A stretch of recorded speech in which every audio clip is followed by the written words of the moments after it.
Hi, everybody. I'm Dave Schade, Director of the Alaska Division of Agriculture. So we're doing another Thursday Facebook Live.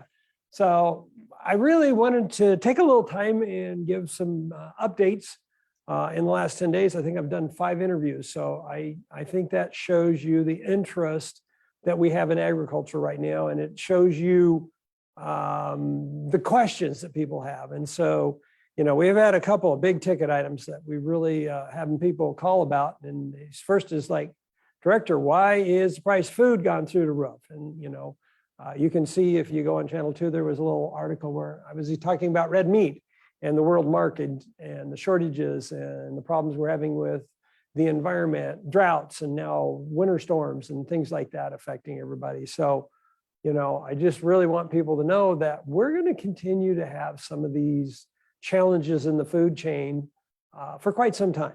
And so I'm going to walk through some things, what we're doing, and some of the things that warnings and for you guys to know about things that we've become aware of the different issues as we've started trying to figure out how do we make food security better for Alaska? How do we make agricultural industry work?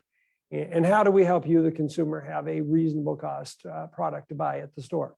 We're very acutely aware of the increasing costs and the lack of items on the shelves.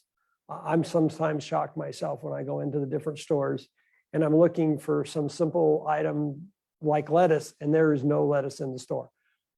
That we haven't seen in a long time, and there's a myriad of factors. A lot of them beyond the Division of Ag's control, but we definitely are in tune with the USDA and working with others to make sure that Alaska has product. So as you know, legislature started on Tuesday, and so we're going to have another session. It's a re-election year, reapportionment year, so there's a lot going on in that arena. But a couple of things to note. One, I wanted to note that Governor Dunleavy has made it clear that agriculture is a priority and something we're going to work on building back the economy. We're going to work on food security. We're going to help people.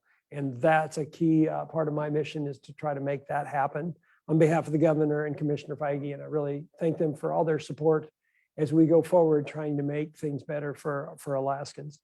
One critical bill for the division is our lands bill. Yeah, House Bill 120 is sitting in House Resources, Senate Bill 97 sitting in Senate Finance. And why is that important? I mean, there's a lot of things, great things in that bill the governor proposed last year. But what's key to Alaska is ag covenants in that bill. And we're trying to make it to where the ag covenants are more modern and user-friendly for the farmers, so that ecotourism and things that we now do on a regular basis to have cash into our farms can be done. And we have some acreage changes to where we allow some smaller units down to 20 acres. The state can go lower than that. And those parcels will still have ag covenants, but those covenants will be a little broader for support industries in that. So that our ag land doesn't become recreational sites, that we have another program for that. But in the meantime, we can develop the restaurants, the implement dealers, things we need to grow the industry. So we're really hopeful we can get that moved. We've had good response from the legislature. And so we expect to see that move forward. And if you're asked by your legislators, you know, feel free to support and ask questions, and hopefully we can move that along. We have worked really, really hard over the last couple of years. The governor likes to make sure that we get as much land as possible out to folks. And one of the complaints I've heard time and time again is that we don't have ag land. Well, we do. We have 85,000 acres of cleared land. We have a lot more. We have hundreds of thousands under lease.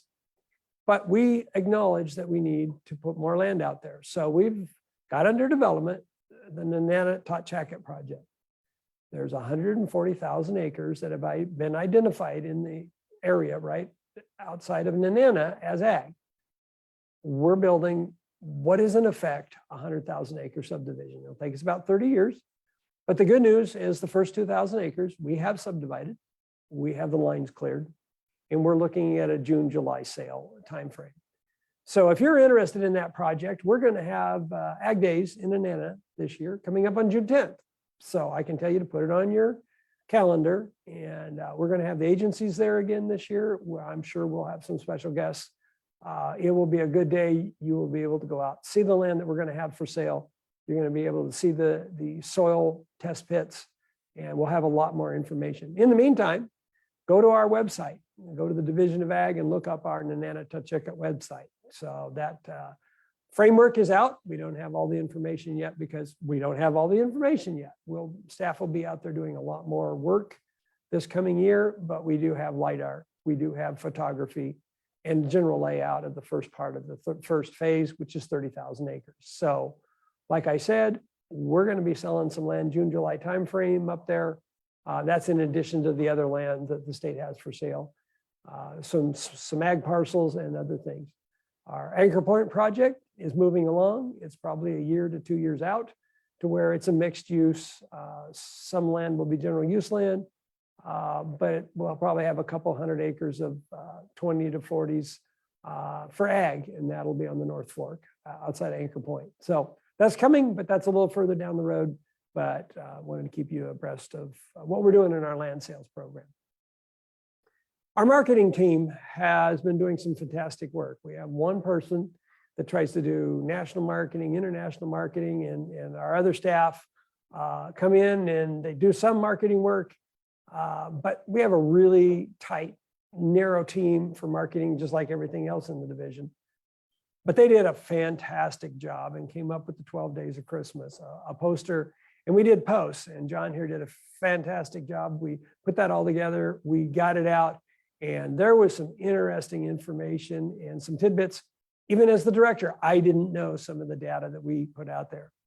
And so in February, coming up next month, we're going to be talking about potatoes, because potatoes is one of those root crops that we can grow and store and use year round. And I think that's the one thing that we have to focus on in our food security, is growing things that we can either process and use year round or store and use year round. And so every month this year, we're going to have a specialty that we pick up, a different crop, a different segment of our industry, and we're going to promote that. And so we've done in December and January, we promoted Alaska Grown, we promoted some of our restaurants that we have in our rewards and our promotional programs. And we're going to continue to work on those and try to build those programs and update them. So as I said, potatoes is for February, and there are many different ways to enjoy your potatoes. So we'll be talking about that and how that is. So with that, I think I'm going to segue into food shortages and the higher prices. As I said in the beginning, we're very well aware of the sticker shock of your food. And unfortunately, we're looking at national and international trends, supply shortages due to weather, other factors due to markets fluctuations. We're still feeling the impacts of China and the trade disruptions of COVID, which had massive impacts on the production system in the United States. And you add on that the fact that South America, Brazil, and Argentina have been going through a 2-year drought, that we've had a Western and Midwestern drought, and then now a really rough winter, same for Canada. You have a system that is having some significant impacts. Are we going to be short of food? No, but we're going to have timing issues. And so we have recommended and continue to recommend, if you can afford to be 2 weeks out, 30 days out on your staple items, you want to do that. If you can afford that, try to do that, because there are days you're going to walk into the store and you're not going to be able to get the product that you want that day. Fortunately, we're still a long way from being hungry or not having things that we need to eat, but your selection is definitely going to be an issue. We do know that we already have a seed shortage. And so I'm warning you right now that if you haven't ordered your garden seed, if you haven't put in your orders for your commercial seed as well, get it in. Price you're not going to like in a lot of cases, especially for the larger farms with seed bills for commercial. That's just really not good. Price of fertilizer has gone from, I remember when it was $500 a ton, and now we're talking $1,500 a ton. And that doesn't pencil out with what the products are paid for. So the farmer has always been in the cost price feed. We don't have control of our input costs, and often we don't have control of the prices that we're going to receive for our products. So you're going to see that, and that causes shortages when people cannot sell that animal or cannot sell that product for the amount of money they have in it. And that's just the facts of economic life. And so, we're going to do our best to help mitigate that, but it is a challenge that I'm very well aware of, and one that we're going to have to keep looking at. My undergrad degree is agricultural economics. I'm an economist by training, and I look at this and it worries me because I see there is really going to be serious, tough decisions that farmers are making on their input costs. And if they don't put the fertilizer down, that means the hay's not going to be there, which means the horses and the cattle and things that eat hay are not going to have the volumes, and the quality is not going to be there. So those impacts are definitely going to be seen. And I always try to remind policymakers and the public, agriculture works on a 12, 18-month, 3-month, 5-year, 10-year cycle. Depends on what it is. So the coronavirus issues, we're going to have a decade before we get that in balance. In the meantime, we've got weather issues that are in 3-year timelines, 4-year time frames, and it takes 18 months to raise a calf. And since we've had reductions in our herds, our mama cows, that means you have a delay, and you're not going to have the calves out there because people had to get rid of stock because they didn't have the feed. We had die-offs in certain areas because of the heat, and we lost animals. We had to depopulate certain parts of industry due to COVID. I mean, when you add all that up and then add in that China has been meeting their agreements and are buying, but they're buying a lot of what's on the market. And so then you see the pressure on the markets. And when you start running short on supply, you look at the supply demand curve and prices go up. So we're dealing with all that. So what I'm telling people is you're going to want to grow your gardens. You're going to want to do your hunting and your fishing. It's going to be very important this year. Get your seeds and get them early. And so we're really trying to let people know we buy seeds because we're a foundational seed outfit, and we're even having challenges, and we go direct to the big manufacturers, the people that produce seeds. So it's when you see the packets, don't wait around this year, get them in that. So that's really kind of important. We have opportunities in Alaska now because of the shortages that we should be able to grow more cattle, hogs, all of our root crops, and the market's there. So if you're a farmer, you're thinking about doing that, talk to our people, talk to me, and we'll help make sure that we work to get the farmer into those establishments, from the restaurants to the farmers markets. And we're working with the distributors and other larger companies that are moving food around Alaska.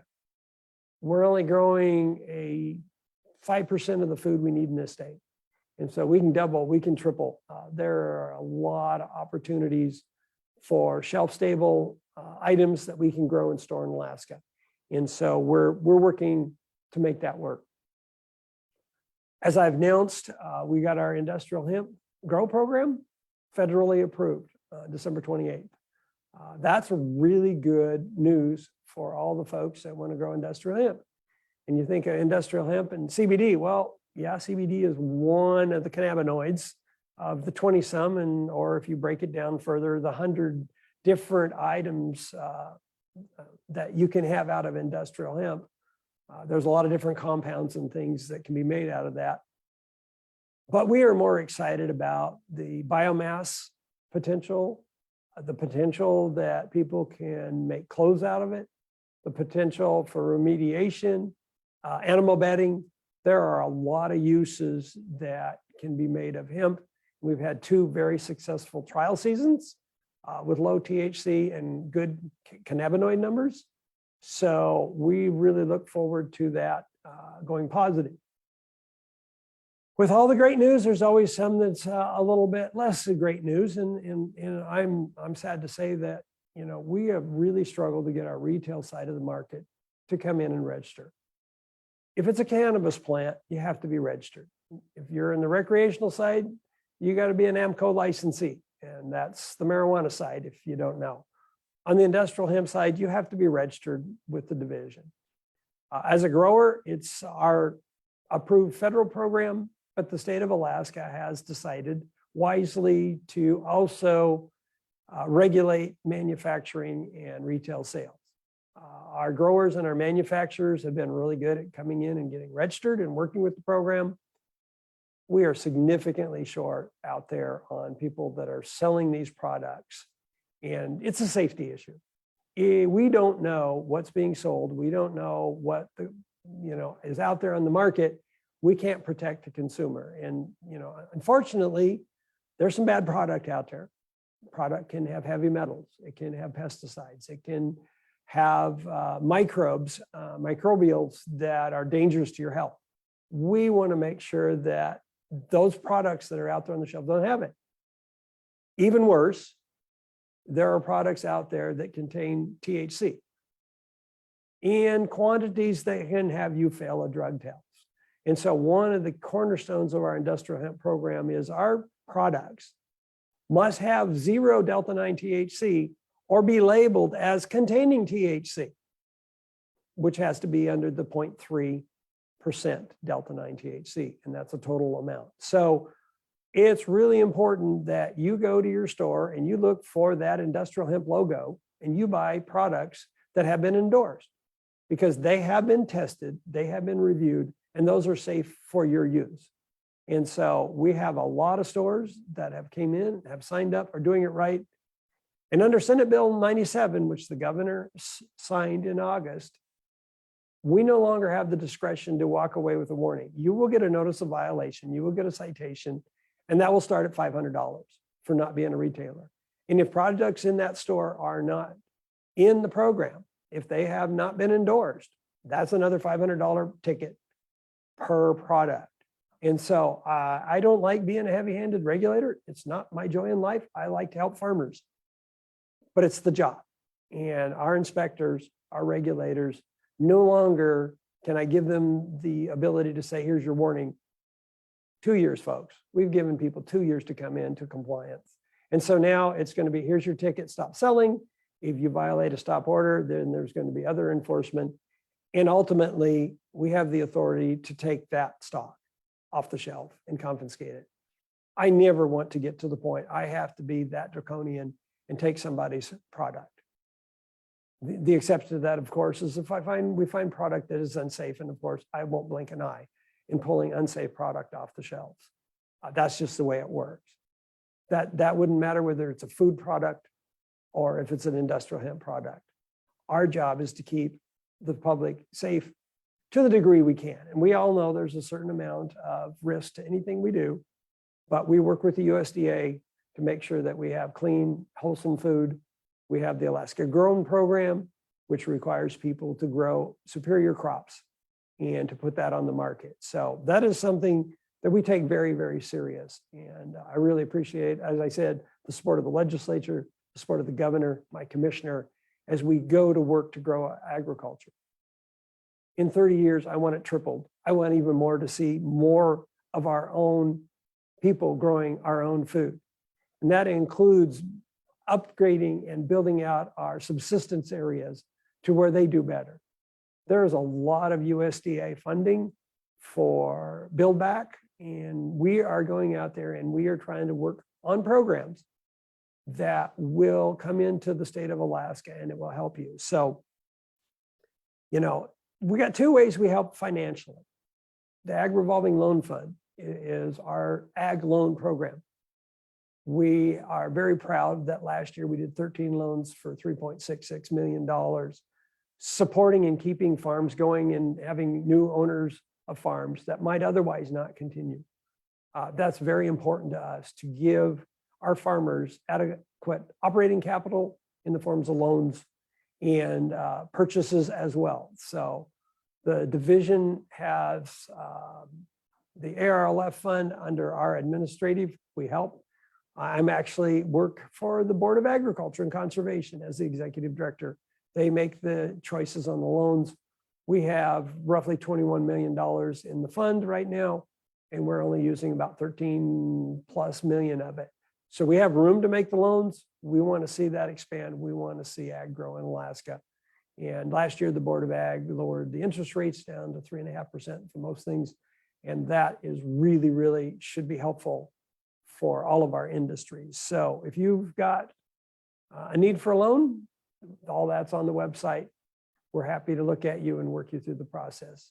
Yes, there are some things you have to do. It's a loan, but we meet pretty much monthly with the loan boards. And so we're going to continue to work and help people get their capital and move things along. We always get the questions, where are we with microgrants? And that is something, so I'm actually going to have to read some of this because it's detailed. And I don't like reading when I'm doing this, but I do not want to misspeak. So we want everybody to know that the first round, and I know it's been 2 years, it's been as excruciating for me as it has been for you trying to get this out. We have arm wrestled and pushed the USDA Ag Marketing Service to the breaking point a couple of times to get this to work for the state of Alaska. This is as simple a process as we could make it.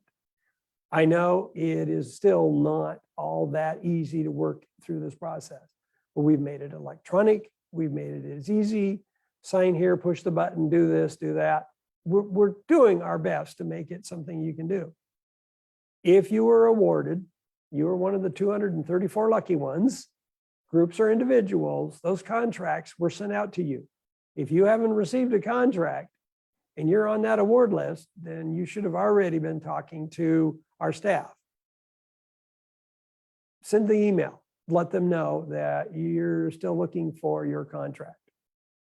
Please read, I'm going to read this verbatim. Please read over the contract carefully when filling them in to make sure your information is complete. It is correct. And remember, the deadline is February 6th. The key note here is if something is incorrect, please don't sign the contract. Reach out to the staff. We will get it filled, because once you sign that contract and you return it, it is not easy to make changes.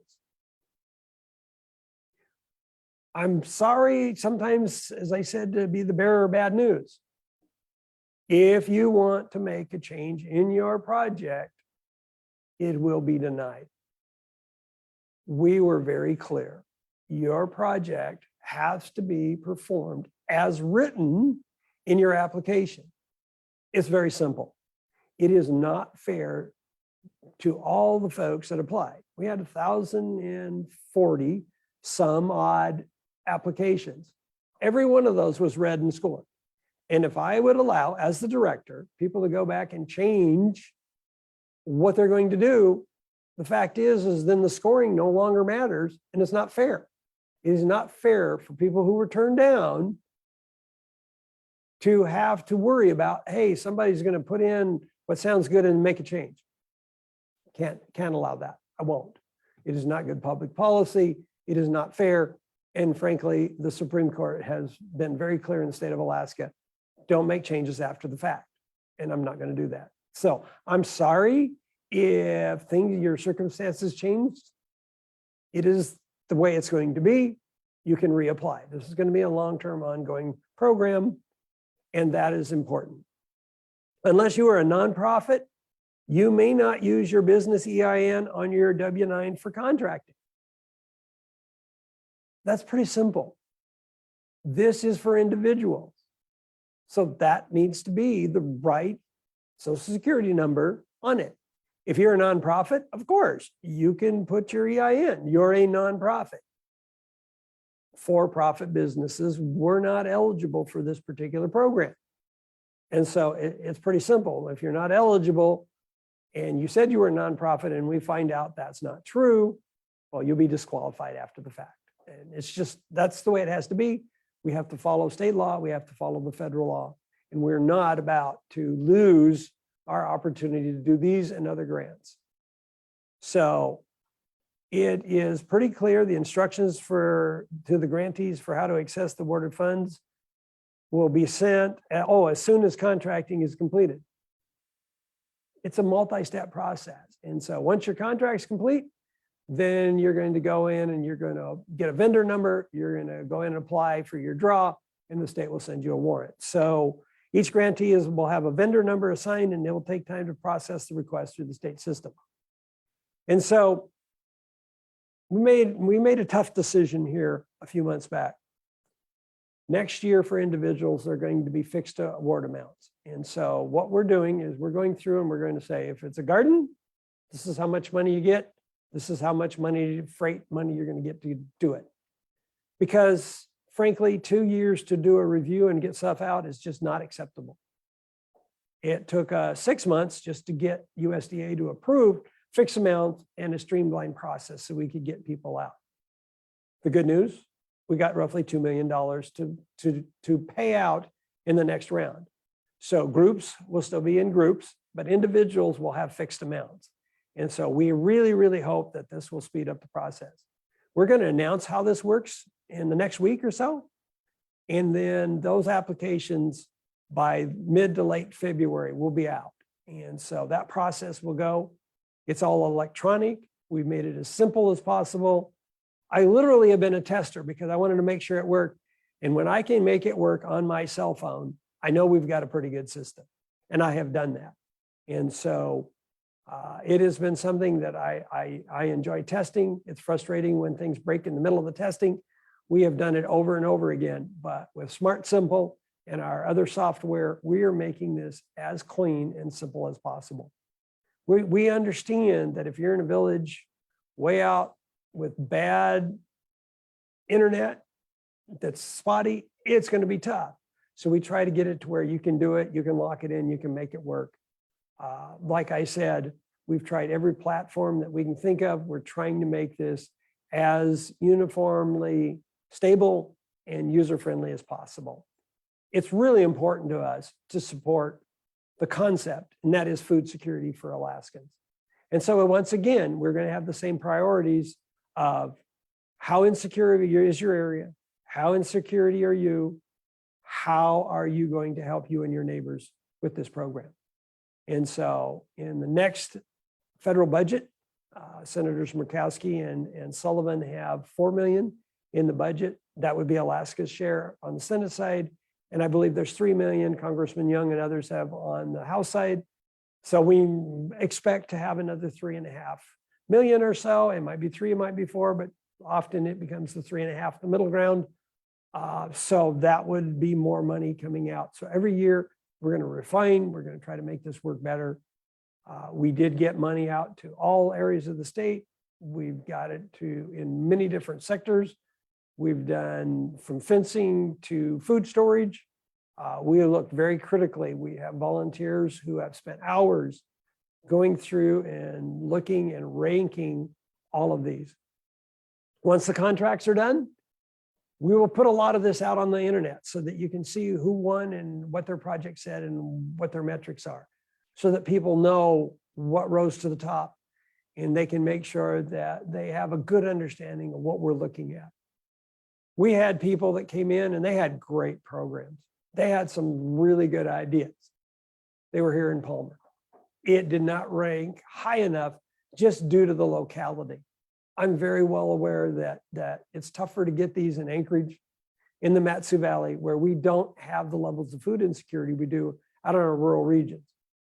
But we also acknowledge that just at Trapper Creek, you're now not in the same zone as you are if you're in Palmer and Wasilla. So we've tried to find the balance. We understand the different areas have costs of transportation that are different. We've looked at this. We acknowledge that we had a lot less that we could do up north. I think it's harder to do projects up there. You know, it has to be indoor grow, things like that. But we're always going to be looking at innovation, looking at things.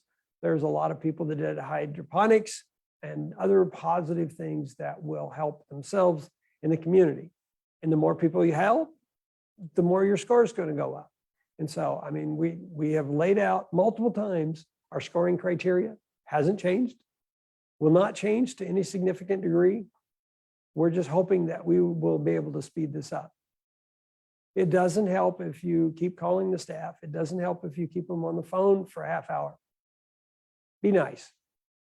Staff is trying to process as fast as they can with their day-to-day work. And sometimes our managers are in there helping get this done.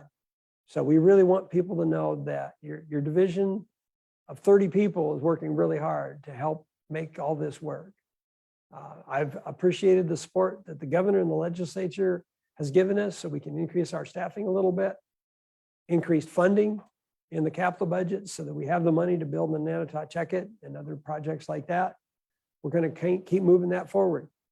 We're excited about the mariculture side of agriculture and what we can do to grow that. The processing center in Craig got a $500,000 grant from the USDA to do the planning. Then you have to come up with the $15 million to build the plant. Those are the things we're aware of. We're looking forward to working with the USDA, rural development, ag marketing side, all these agencies to where we can make things go forward. As was noted in the governor's first budget, there was $25 million put in the capital budget for agriculture. And that scope will definitely help us drive agriculture forward. So with that, John, did we have any questions? I just wanted to really run through this fairly quick. As you can see, it's all off the top of my head. This is how much we've been working on this. And I really know that we're going to have questions from the legislature. Happy at any time to talk to the press, to the legislature, and to the public. I've had a couple of people walk in this week, and we ended up having 2-hour, very good, detailed discussions about how to move agriculture forward. I really appreciate when people do that. So I definitely want people to know that we have websites for grants. We have websites to get directly to our staff. We have people, we do everything from our foundational seed program. Hint to the potato seed growers, get your stuff into Christine to make sure you have her growing your seed stock for the following year. It's a reminder of how long this takes. So in December of this year, we're going to be looking at the seed that's going to be grown for not for this summer, but the following summer. And so that's just a real good example of how far ahead we need to get so that people are going to have the food we need on the table. So go ahead, John.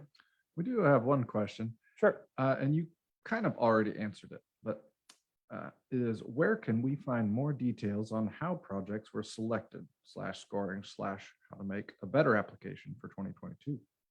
So when we get the contracts out, we're going to put some information out, including the contracts, so that you can see what won. And I think the best thing to figure out how to do better is to see what people are doing and how they worded it. There were some that I thought would be great programs, but the metrics weren't there. The way it was worded, we couldn't be sure. I can assure you, every project got a review by staff. Everyone that was approved had my personal view on it, and a few others that were ones that staff just weren't quite sure about. We've went through that. We've made adjustments. I was listening to staff yesterday.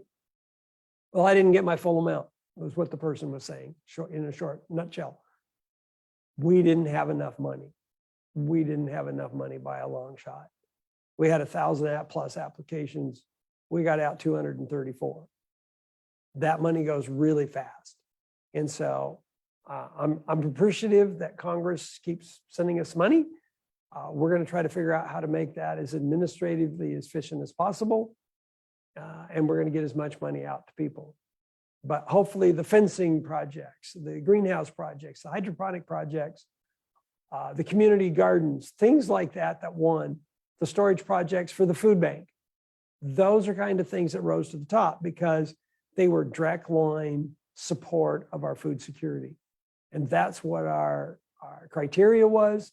And that's what our reviewer said. And we will be happy when things slow down to do another Facebook Live and we can run through some things.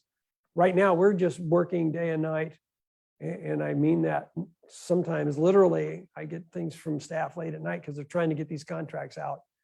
we're trying to get this done so that people can do that this coming summer. And that's why the fixed amounts, we want to be able to get a lot of those out so that they can be ready for this growing season. Those projects could be done this calendar year. This is bureaucratic light speed. I know in the private sector, it doesn't feel like it. I've spent most of my career in the private sector. And I can tell you, I know both. Staff has put extra above and beyond Call of Duty work on getting these programs up and moving. We understand how frustrating it is for the 4,000 people that did a pre-application. I get it. And that people gave up. Some just said, well, it wasn't worth trying again. Keep in mind, this is a long-term game. This is a long-term program. And if you had a really good idea, the criteria does have if you've been funded before. So things that get funded are not going to be funded again the next year. They're going to be lower on the list. And so it's a matter of people to look at their area. What are the priorities? How are we going to make it work? So as I've said over and over, we're looking at people growing more, people storing it, people educating people how to grow more. It's pretty simple when you look at it from that lens. And so, of course, we focused on people growing more animals, more product. And then we looked at storage. I mean, the keys to 90% of these was that it was growing and storing food. So we've increased that food security, especially in our rural areas. The majority went to Southeast, South Central, West. There was still a significant amount, believe it or not, that went into the rail belt because there were significantly more projects that were proposed here. But they really were projects that were supporting the food service network. And so that is how the criteria works. We've posted it. We'll repost it as we go out. We will give some tutorials so that people can see that before we do the fixed awards and explain what and why we're doing. We try to be as transparent as possible. We work really hard to make that happen. And so there were questions I asked. Why did this one score higher or less? And I can assure you it came down to the amount of product that can be grown, the amount of people that were served.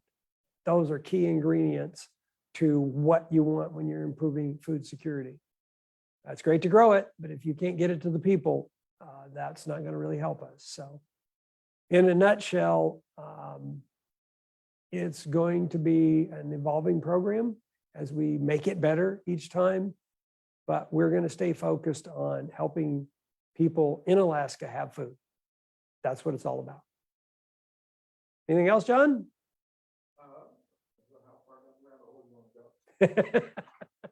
I kind of said the rabbit hole on the grants will be another day.